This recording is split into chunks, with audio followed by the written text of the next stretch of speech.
What's up, Brawlers? Welcome back to Tabletop Never Stop. We're doing our ongoing series, Know Your Champions, and today we're going to talk about Goldar, Scourge of the Several Seas. First, go and subscribe to the channel so you don't miss out on any future content. Mythic Games announced in their most recent Kickstarter update that the Circle of Blood champions will be coming to Tabletopia, and I will definitely cover them as soon as that happens, and I feel like it'll happen fairly soon. So, Goldar, 8 health, 1 defense, big, hardy pirate. His level up version becomes even hardier with additional health and immunity to push. Being immune to push, of course, makes you better at holding objectives. Of course, does not protect you from force, does not protect you from fear, does not protect you from pull, and does not protect you from a few other zany things like Aket's ability to swoop through champions and pick them up. That being said, there's plenty of push out there, so being immune to it will definitely give you an advantage at holding objectives. Alright, first card. Yellow Core, Me Hardies. It's a movement of 2. Draw 1. Your allies gain +1 strength and +1 movement until the end of the turn. Actually, a lot going on here. Draw 1. I can give you some more options, obviously. I would also say that since Goldar actually has quite a bit of access to draw, and drawing a lot of cards can kind of let you burn through your deck and maybe get to your better cards quicker. Especially if they're already, like a good card's already in your discard pile, just, burn through your deck, get it back. The rest of what we have here is also good. Gaining 1 strength. We've talked about this over and over again. Obviously, additional damage is good all around. It's especially good on double and poison, on attacks that ignore defense, and attacks that can't be reacted to. All of those are going to really love getting additional strength. And additional movement will help you get in to use that additional strength. Slower champions like Kilgore are going to especially appreciate this extra movement.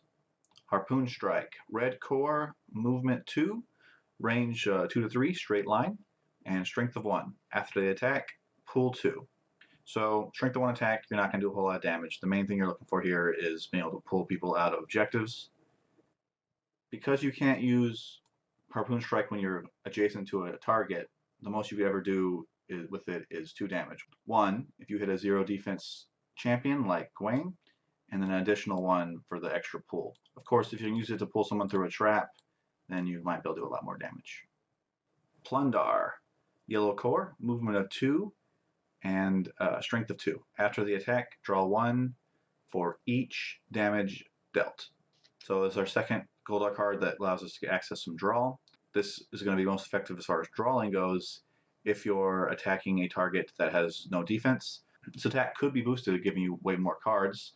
That means you've already played at least one other core, so it means you're only going to have 1 core left for whatever you're drawing. So I actually feel like the most useful aspect of this is just to burn through your deck. There's something you want to get back to that's already in your discard pile. Boosting Plundar and then dealing a bunch of damage and drawing a bunch of cards could speed that process up.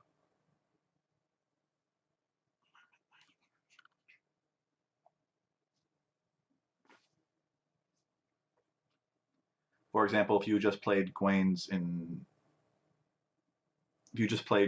Ignite, this attack would actually do 4 damage against a 0 defense champion. That's going to result in a draw of 4 cards, not to mention 4 damage. Intimidation, red core.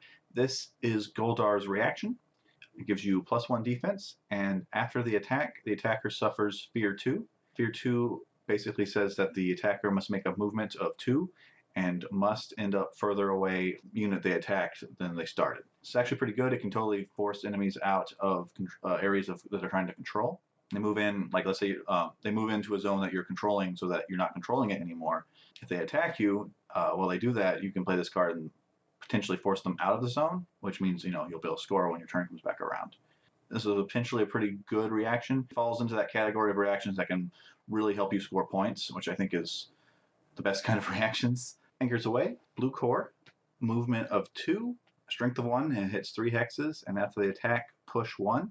So this is a good area clearing attack. Wouldn't necessarily do that much damage against these particular targets, but then they would all get pushed 1 away. Set sail, blue core, movement of 1, and then dash 5. This dash ignores champions and traps, deal 1 damage to each enemy dashed through. So this is a pretty crazy movement ability. And I really think you're playing Set Sail for that movement, not really for the damage. The damage is nice, especially if you're trying to push damage through armor. But really, the movement's pretty astounding. So we moved 1 off the card, and then we're going to dash to 5. 1, 2, 3, 4, 5. And all of a sudden, we're in the yellow zone. And of course, we get to ignore the traps, which is a nice function. Let's say if that had been a root, that might have caused us some problems. But of course, we can ignore it. Drastic movement like this is the kind of thing your opponent might have a hard time reacting to. And coupled with Golder's ability to push and pull opponents out of objectives, it really allows him to be a great board controller.